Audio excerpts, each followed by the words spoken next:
Bonjour Philippe, bonjour à tous. Guy, hier soir ont débuté les huitièmes de finale. Aujourd'hui, c'est une chronique 30 millions d'amis puisque vous nous parlez de ces animaux qui pronostiquent les résultats des matchs. Mais avant, un mot sur la sympathique équipe du Danemark. Oh, arrêtez avec le Danemark, je vous en supplie.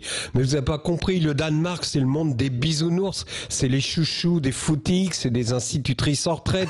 Comprenez pas que c'est un complot de l'UEFA pour faire avaler cet interminable premier tour, tous ces matchs inutiles. Parce que quand même, 6 groupes de 4, c'est-à-dire 24 équipes, pour finalement éliminer la Macédoine du Nord. Vous croyez pas que c'est un peu se foutre de la gueule du monde? En multipliant ainsi les matchs, on augmente la perception des droits télé, l'UEFA gagne davantage d'argent et les groupes de télé qui possèdent les droits également, car les Macédoniens du Nord, tout contents de voir leur équipe jouer l'Euro, déboursent 20 € pour voir les matchs alors que leur revenu moyen par habitant s'élève à 400 € par an. Alors l'UEFA a inventé le Danemark pour faire passer la pilule. Danemark, c'est l'île aux enfants, le pays des rires et des chants, et puis tellement émouvant dans l'épreuve. Tu parles, Eriksen, il a simulé, oui. Et au moment où je vous parle, il boit du champagne dans sa chambre d'hôtel. Et s'il s'entraîne, c'est avec des entraîneuses. Tout le monde est tombé dans le panneau. Sur Twitter, ils ont même fait une banderole. Je suis Eriksen, à la façon je suis Charlie. C'est tout juste si on n'a pas allumé des bougies aux fenêtres et entaché des peluches devant l'hôtel. Alors Guy, détendez-vous et parlez-nous plutôt de nos amis les bêtes. Oui, tout a commencé lors de la Coupe du Monde en Afrique du Sud. Vous vous souvenez de Polo le oui, bien Poulpe? sûr. Il était surnommé l'oracle de Berhausen et on mettait dans son aquarium 2 boîtes sur lesquelles on avait collé la photo du sélectionneur d'une nation, et quand il entrait dans une des boîtes, ça signifiait que ce pays allait gagner le match.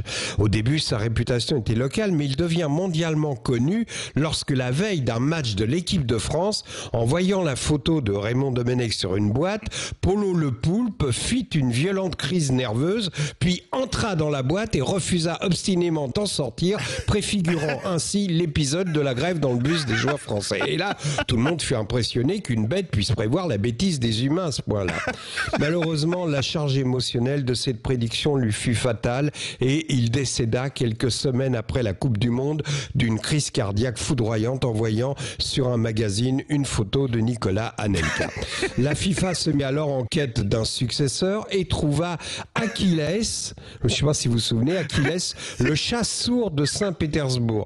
Alors des scientifiques ont expliqué le plus sérieusement du monde que c'est grâce à sa surdité qu'il l'isolait du monde extérieur, qu'il pouvait se concentrer, vous voyez, comme s'il y avait un risque qu'on lui souffle et qu'il comprenne le nom du pays. Enfin, quoi qu'il en soit, il prédit avec justesse les scores des matchs et le vainqueur de la Coupe de la Confédération 2017. Alors lui, sa technique était simple. Lui présenter 2 boîtes à chaussures, chacune d'entre elles portait le nom des équipes qui allaient s'affronter. On mettait la même quantité de pâté dans chaque boîte et Achilles entrait dans la boîte du pays vainqueur. Il était vraiment très doué, mais ce mode opératoire lui fit prendre du poids parce qu'évidemment, outre la pâté de la boîte gagnante, on le récompensait en le laissant manger la pâté de l'autre boîte. Et puis on se récompensait également en lui donnant des petits poissons pêchés dans la Neva dont il raffolait. Et lorsqu'on l'a ressorti pour la Coupe du Monde 2018, il était devenu obèse. On a vu tout de suite qu'il n'était pas en forme quand il a pronostiqué une finale Luxembourg-Gibraltar. Donc là, l'UEFA l'a noyé dans la Neva et il a été remplacé par Marcus, un sympathique cochon, mais c'est authentique, surnommé Marcus le Mystique. Alors le mode opératoire de Marcus, lui, était le suivant. On lui présentait des pommes sur lesquelles étaient inscrits les noms des équipes et la pomme qu'il mangeait indiquait le vainqueur. Ce micro-cochon noir de 6 ans n'a pas convaincu tout de suite.